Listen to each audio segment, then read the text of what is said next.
Jokers சொல்றாங்க. நான் ஒரு நாள் ஒரு படத்தை பார்த்தா நான் வந்து ஜோக்கரா? குமார் சொல்லுங்க, யார் இவரு? மத்திய அமைச்சர் தர்மேந்திர பிரதான் ராஜினாமா செய்திருக்கிறார். மாணவர் போராட்டத்திற்கு வெற்றி கிடைத்திருக்கிறது. தோழர்களினுடைய குரல் எங்களுக்கு கேட்கிறது. தோழர்களுக்கு ஒரே ஒரு விஷயம்,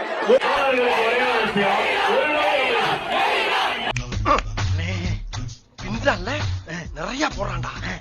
ஹாய் ஹலோ வணக்கம் மகளே. ஸோ இந்த வீடியோவில் நம்ம என்ன பார்க்க போறோம்னா, ஒரு வழியா நீட்டுக்கு எதிராக போராடிக்கிட்டு இருந்த மாணவர்கள், குறிப்பா ஜந்தர் மந்தர்லயும் இருக்கட்டும், நாடு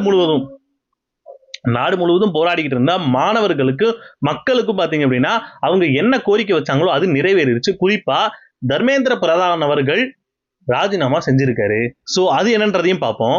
அடுத்து குறிப்பா நம்ம இந்த விஷயத்த சொல்லி ஆகணும். ஏன் அப்படின்னா, மாணவர்களுக்கோ குறிப்பா மக்களுக்கோ எந்த ஒரு பிரச்சனை வந்தாலும், எதை பத்தி பிரச்சனை வந்தாலும் நம்ம சீமானனை தவிர்த்துட்டு எங்கேயுமே நம்மளால போக முடிய மாட்டேங்குது.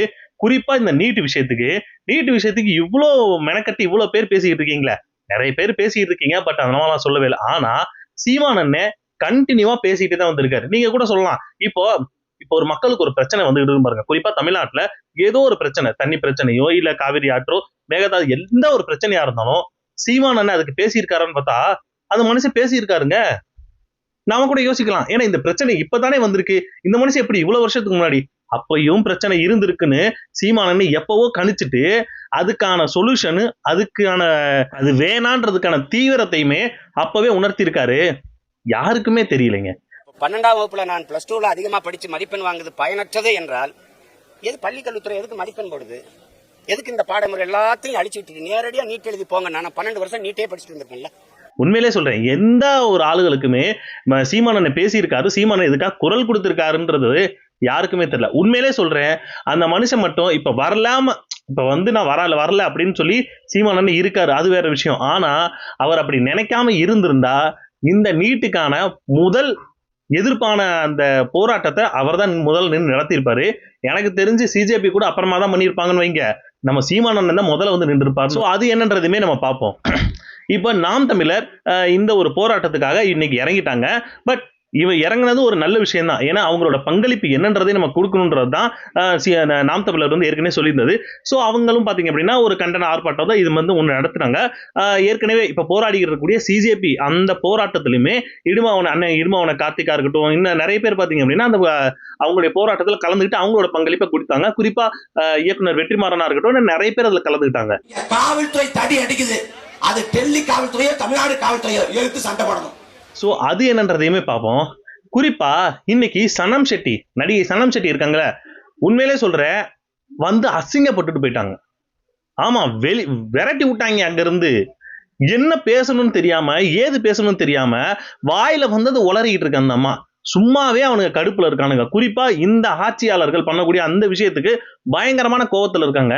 இப்ப வந்துகிட்டு நான் தளபதி படம் பார்த்துட்டு வந்திருக்கேன், அதை பார்த்துட்டு வந்திருக்கேன்னு சொல்லி அதை ஒரு பெருமையா சொல்லிக்கிட்டு, இந்த இதுல எத்தனை பேர் வந்து நியூட்ரலா வந்திருக்கீங்க, யாரெல்லாம் பொலிட்டிக்கல், இதெல்லாம் தேவையா உங்களுக்கு? இது உங்களுக்கு தேவையா? சோ அது என்னன்றதையுமே பாப்போங்க. ஸ்டூடெண்ட்ஸ் பண்ற ப்ரொடெஸ்ட்ல ஸ்டூடெண்ட்ஸ் சப்போர்ட் பண்றது என் கடமையா நான் பார்த்து நான் இங்க வந்திருக்கேன். இந்த ஒரு மேடைய பொலிட்டிக்கல் ஏஜெண்டாக்காக யூஸ் பண்ற யாரா இருந்தாலும் அவங்க தான் ஜோக்கர்ஸ், நாங்க கிடையாது. நான் தளபதியோட தீவிரமான ஃபேன். நேத்து தான் FDFS பார்த்துட்டு வந்திருக்கேன். என்னங்க எனக்கு ஒண்ணுமே புரியல. அதுதானப்பா எனக்கும் புரியல. சோ இவங்க மட்டும் இல்ல, இன்னும் நிறைய பேர் பாத்தீங்க அப்படின்னா இந்த விஷயத்துக்கு குரல் கொடுத்திருக்காங்க. ராஜ்மோகன் அவர்கள் இந்த போராட்டத்துல வந்து கலந்துக்கிட்டாரு. ஆனா அவங்களுடைய ஒரே ஒரு கோரிக்கை என்ன அப்படின்னா, மெரினாவை திறந்து விடுங்க, மெரினாவை திறந்து விட்டு எங்களுடைய போராட்டத்துக்கு வந்து நீங்க செவி சாய்ங்கன்றது தான் அவங்களுடைய இதா இருக்கு. ராஜ்மோகன் அவர்கள் பேசும்போதே இங்க பாத்தீங்க அப்படின்னா கோஷம் எழுப்ப ஆரம்பிச்சிட்டாங்க. சோ இதை பார்த்துக்கிட்டு இருந்த ராஜ்மோகன் அவர்கள் கிளம்பி ஒரே ஓட்டமா ஓடிட்டாரு, கூட இருந்தவங்களும் ஓடிட்டாங்க. சோ இது எல்லாத்தையுமே டீடைலா இந்த வீடியோல பார்க்க போறோம். சோ வீடியோ பார்க்கணும்னா நம்ம சேனல் ஃபர்ஸ்ட் டைம் பாக்குறீங்க அப்படின்னா ஒரு லைக், ஒரு சப்ஸ்கிரைப் பண்ணீங்க, அப்பதான் நிறைய பேருக்கு இந்த வீடியோ சஜஷன் ஆகும். வாங்க வீடியோக்குள்ள ஃபர்ஸ்ட் நம்ம எதை பத்தி பார்க்கணும் அப்படின்னு பாத்தீங்கன்னா தர்மேந்திர பிரதான் அவர்கள் ராஜினாமா பண்ணிட்டாரு.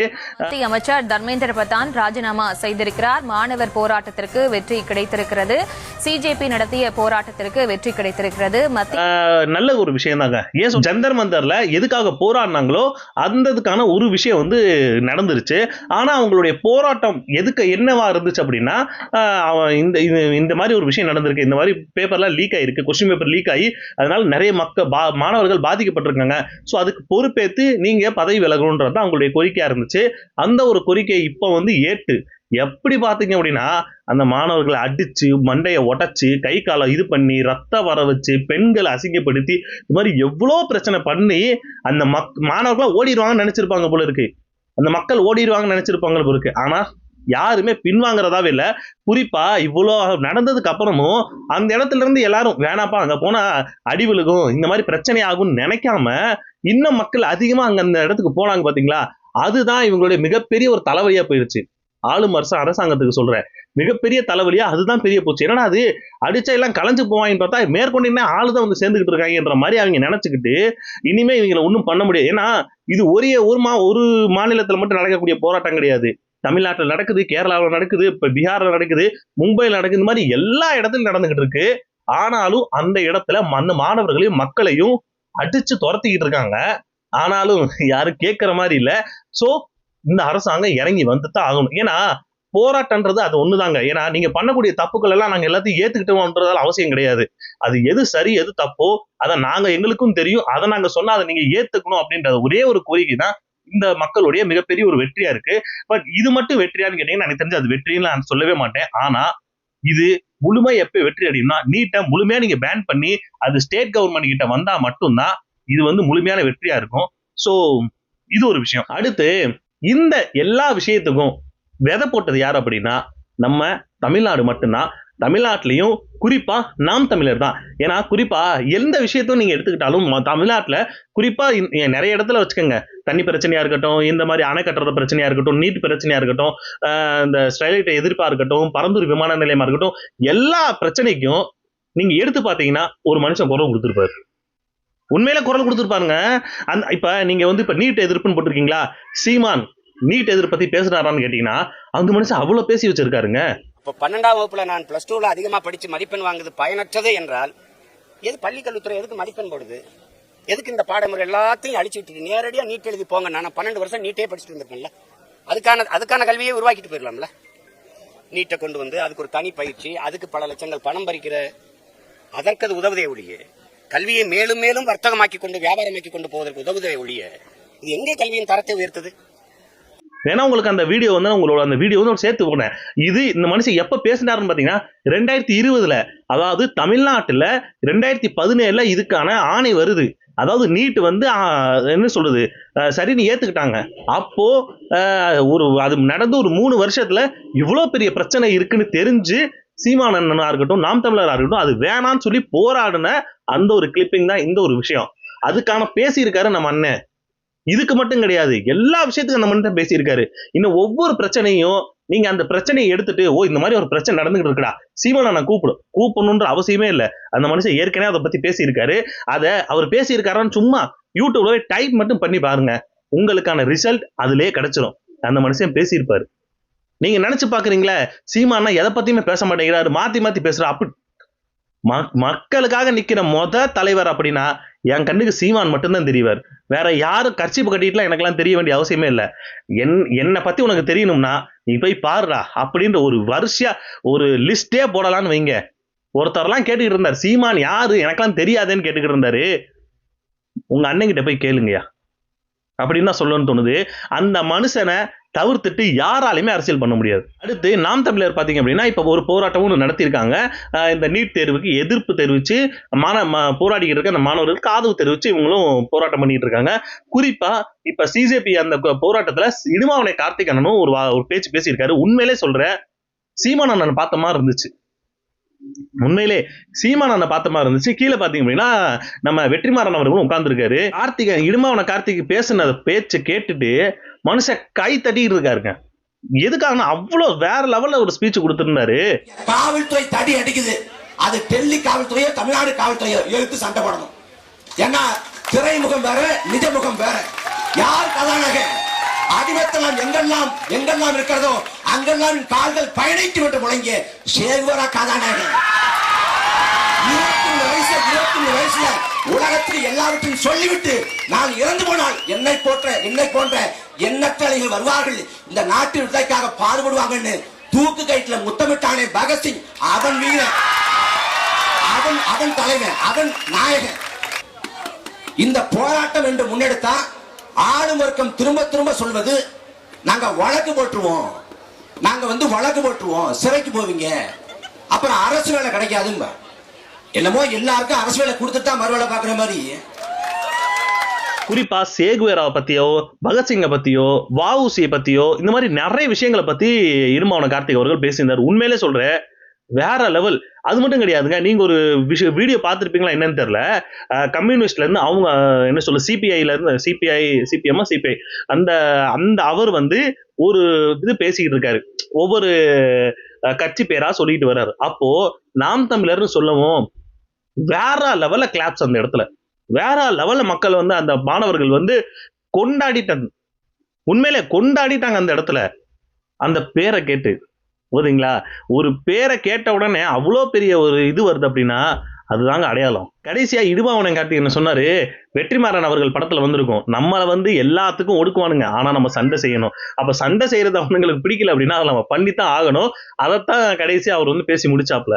இன்னொரு விஷயமா நான் கேட்கிறேனே, அதாவது நீட்டுக்காக நிறைய பேர் பேசியிருக்காங்க. ஆனா உண்மையிலே சொல்றேங்க, இந்த மனுஷனை எனக்கு ரொம்பவே பிடிக்குங்க. குறிப்பா நடிகரா இருக்கக்கூடியது மட்டும் இல்லாம நல்ல மனுஷன். நம்ம யார் அவருக்குன்னா சூர்யா அவர்கள். அவர் பேசின நீட்டுக்கு எதிரான ஒரு பேச்சு பேசியிருக்காரு, அதை வேணா நீங்க பார்த்துட்டு வாங்க. மயிர் தூக்கி போடு, சாரி கெட்ட வார்த்தை சொன்னதுக்கு ரொம்ப சாரி. இதெல்லாம் தூக்கி போடு.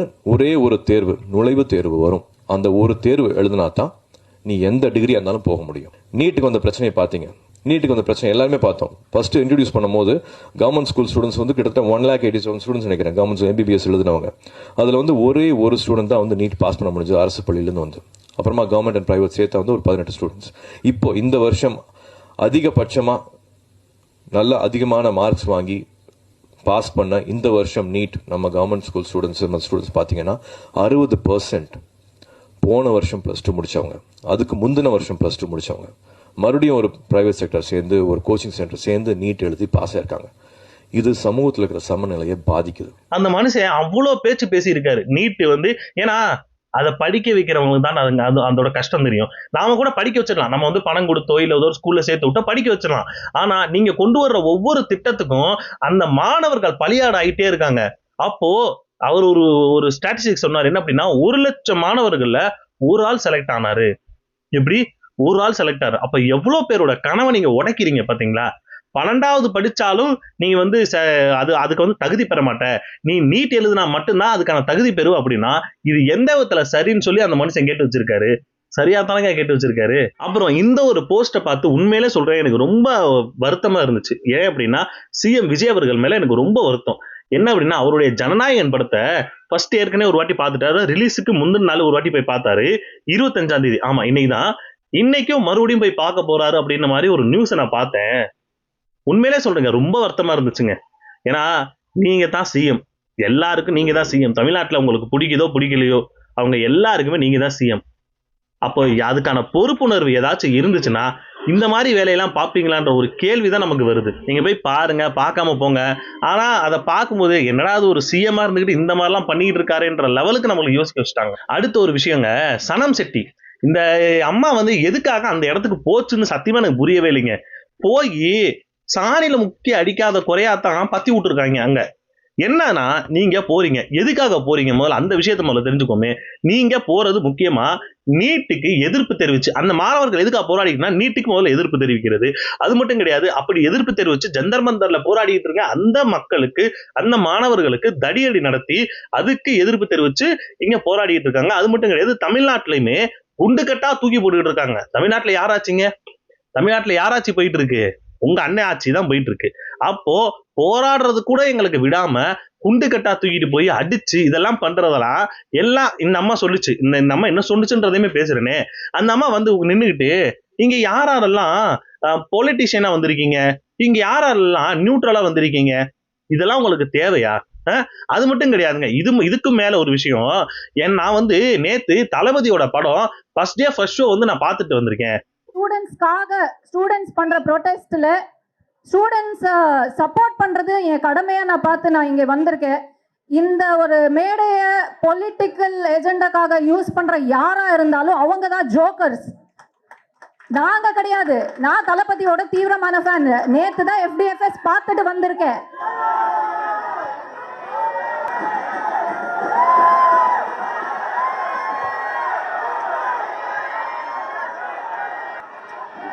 இவ்வளவு விஷயத்துக்கும் அவங்க அமைதியா தான் இருந்திருக்காங்க. என்ன நார்மலா ஆமா இப்ப காக்கிற ஜனதா பார்ட்டியில் யார் இருக்கீங்கன்னா கை தொட்டி எல்லாம் இதெல்லாம் பண்ணிக்கிட்டு இருந்தாங்க. யாரும் அந்த அளவுக்கு எதிர்ப்பு தெரிவிக்கல. ஆனா எப்ப இந்த அம்மா நான் ஃபர்ஸ்ட் டே ஃபர்ஸ்ட் ஷோ பார்த்தேன் அப்படின்னு சொன்னிச்சோ அவ்வளவுதான், முடிச்சு விட்டாங்க. செம்ம டென்ஷன் ஆயிட்டாங்க. ஏன்னா இவ்வளவு நாளா போராடிக்கிட்டு இருக்கோம், ஒரு வாய் பேசல, ஒரு இதை பத்தி கேட்கல.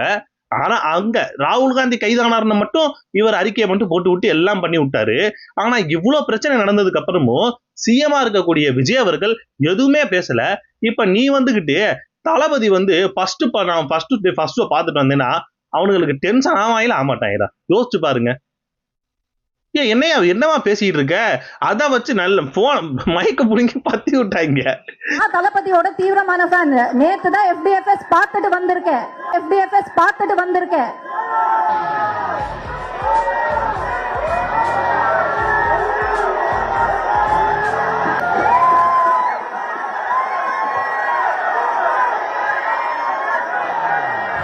பேசவா போவா?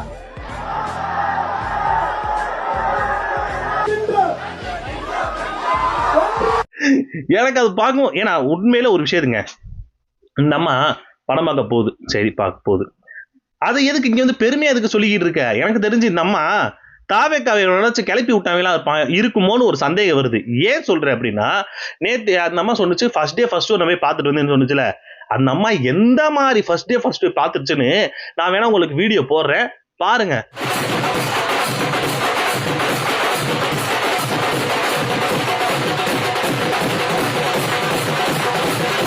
குத்தாட்டம் போட்டுக்கிட்டு ஃபர்ஸ்ட் டே ஃபர்ஸ்ட் ஷோ பார்த்துட்டு வந்து இங்க வந்து நான் வந்து மாணவர்களுக்காக வந்து நிக்கிறேன், நான் இவங்களுக்கு, இதெல்லாம் உனக்கு தேவையா? நீ வந்து நீட்டுக்கு எதிராக மக்கள் வந்து போராடிக்கிட்டு இருக்காங்க. நீட்டு வேணுமா வேணாமா அது உன்னுடைய கருத்தை சொல்லணும். நீட்டு எதனால வேணாம் எதனால சரி எதையா ஒண்ணு சொல்லணும்ல. அதை பத்தி எல்லாம் பேசாம வந்ததுல இருந்து சம்பந்தமே இல்லாம நீங்க பேசிட்டு இருந்தீங்கன்னா விரட்டத்தானே செய்வாங்க. அதுல நம்ம வெளியே போயிட்டு உள்ள வந்து மாணவர்கள்ன்ற பேர்ல நிறைய வேற என்னென்னவோ பேசிட்டு இருக்காங்க. எல்லாரும் ஜோக்கர்லாம் படத்தை போய் பார்த்த ஜோக்கர்ஸ் சொல்றாங்க. நான் ஒரு நாள் ஒரு படத்தை பார்த்தா நான் வந்து ஜோக்கரா? தேவையா இதெல்லாம் உங்களுக்கு? வந்து அசிங்கப்பட்டு தான் போச்சு இந்த அம்மா. அடுத்து நம்ம முத்துக்குமரன், நம்ம ஏற்கனவே பார்த்துருப்பீங்க பிக் பாஸ்ல வந்து வின் பண்ண முத்துக்குமரன் அவர்கள், அவரும் பார்த்தீங்க அப்படின்னா இந்த நீட்டு இந்த போராட்டத்தில் வந்து இப்போ அவங்களோட ஆதரவு தெரிவித்து கலந்துக்கிட்டாரு. பட் அவருடைய ஸ்பீச்சுமே ரொம்ப சூப்பராக இருந்துச்சு. உண்மையிலே சொல்ல ரொம்ப சூப்பராக இருந்துச்சு. அதுக்கு அவர் ஒரு விஷயம் சொன்னார். என்ன அப்படின்னா, அவங்க ஒரு 2 விஷயம் தான் சொல்றாங்க. அவங்க வந்து அதாவது டெல்லியில போறாது வந்து ஃபேர் நீட்டா, நாம போறாது வந்து பேன் நீட்டுன்னு சொல்றாங்க அப்படின்ற மாதிரி ஒரு விஷயம் வருது. அதை முத்துக்குமரன் எந்த அளவுக்கு அதை கொண்டு போறாரு அப்படின்னா, அதாவது இப்பதானா நீங்க அதை பத்தி தெரிஞ்சிருக்கீங்க, நீட்டோட அது வந்து வேணான்னு சொல்லி நாம வந்து 10 வருஷத்துக்கு முன்னாடில இருந்து அதை பத்தி நாம பேசிட்டு இருக்கோம். உனக்கு நான் சீனியரு, நான் ஆல்ரெடி 10வது படியில இருக்கேன், இப்பதான் நீ படியில ஏறி இருக்க. நீ படியில ஏறி இருக்கன்றதுக்காக நான் 10வது படியில இருந்து இறங்கி வந்து உன் கூட வந்து நிக்க முடியாதுல. அவனுக்கு இப்பதான் ஒவ்வொரு விஷயமா புரிய ஆரம்பிச்சிருக்கு. எல்லா விஷயத்திலுமே தமிழ்நாடுல குறிப்பா தமிழக மக்கள் முதல்ல அதை பத்தி தெரிஞ்சு அதுல என்னென்ன பிரச்சனை இருக்குன்றத தெரிஞ்சு அது வேணான்னு சொல்லி முதல்ல நிக்கிறது யாருன்னா நம்ம தமிழர்கள் தான். ஆங்கிலேயருக்கு வரி கொடுக்க மாட்டேன்னு சொல்லி முதல்ல போராடினதும் தமிழர்கள் தான். இப்ப நீட் வேணான்னு சொல்லி முதல்ல போராடினதும் தமிழர்கள் தான். இப்பதான் உங்களுக்கு தெரிஞ்சிருக்குன்னு சொல்லி முத்துக்குமரன் அவர்கள் பேசினாரு. டெல்லியில ஃபேர் நீட் தானே கேக்குறாங்க, நீங்க பேன் நீட் சொல்லி திசை திருப்புறீங்க. ஐயா சாமி, 9 வருஷத்துக்கு முன்னாடி விதை இங்க நாங்க போட்டுட்டோம். 9 வருஷத்துக்கு முன்னாடி இந்தியாவிலேயே சுதந்திர போராட்ட காலத்துல இருந்து வெள்ளக்காரனுக்கு வழிகட்ட முடியாதுன்னு சொன்னது நாங்க தான். சுதந்திர காலத்துல இருந்தே வாடா சண்டைக்கு வாடான்னு சொல்லி வெள்ளக்காரனை போஸ்ட் அடிச்சு கூப்பிட்டது நாங்க தான். இன்னைக்கு எங்களுக்கு அத்தியாவசியம் இல்லாத ஒரு நீட்டு வேணான்னு ஆரம்பிச்சது நாங்க தான். நார்த் இந்தியாவில ஃபேர் நீட் தானே கேக்குறாங்க. அவங்களுக்கு இப்பதாயா புரிஞ்சிருக்கு, எங்களுக்கு எப்பயோ புரிஞ்சிருக்கு. அவன் இன்னைக்குதான் முதல் படியில ஏறி இருக்காங்கிறதுக்காக நான் 10வது படியில இருந்து முதல் படிக்கு வர முடியாதுங்க. அவனை இப்படி நமக்குள்ளாயே பல்வேறு குளறுபடிகளை ஏற்படுத்துறவங்க எல்லாம் இருக்கிறாங்கல்ல, அவங்கள பத்தி கண்டுக்காங்க.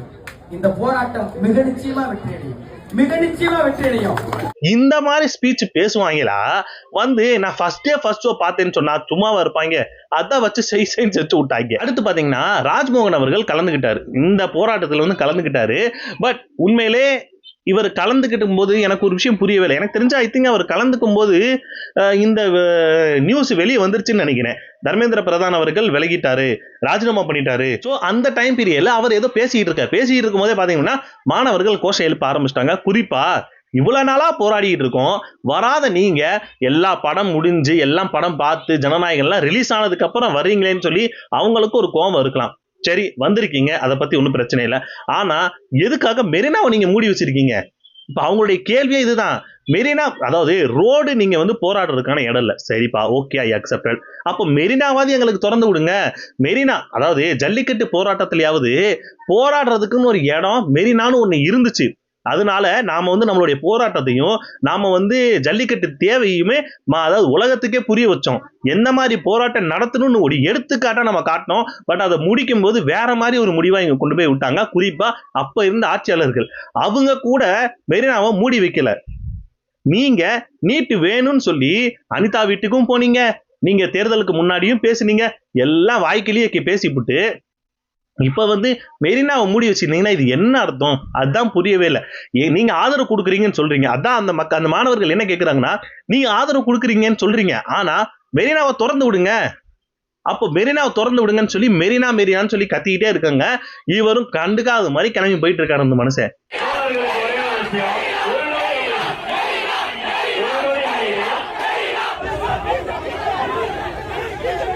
அப்போ நீங்க நீட்டுக்காக மாணவர்கள் போராட்டத்துக்காக நீங்க வந்து ஆதரவு கொடுக்குறீங்க அப்படின்னா அவங்க கேட்கக்கூடிய மெரினாவை திறந்து விடுங்க.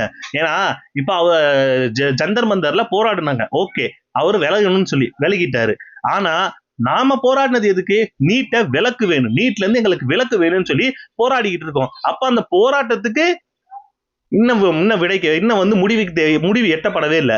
அப்போ அந்த முடிவு எட்டப்படுறதுக்கு எங்களுக்கான அந்த போராட்டத்துக்கு நீங்க வந்து இது வழிவகை செஞ்சு கொடுக்கணும்னா அந்த மாணவர்கள் கேட்டுட்டு இருக்காங்க. இதுக்கு என்ன பண்ண போறாங்கன்னு தெரியல தாவேக்கா. பட் இதுக்கு அவங்க திறந்து விட்டு தான் ஆகணும். அதுதான் நல்லது, அதுதான் சரி.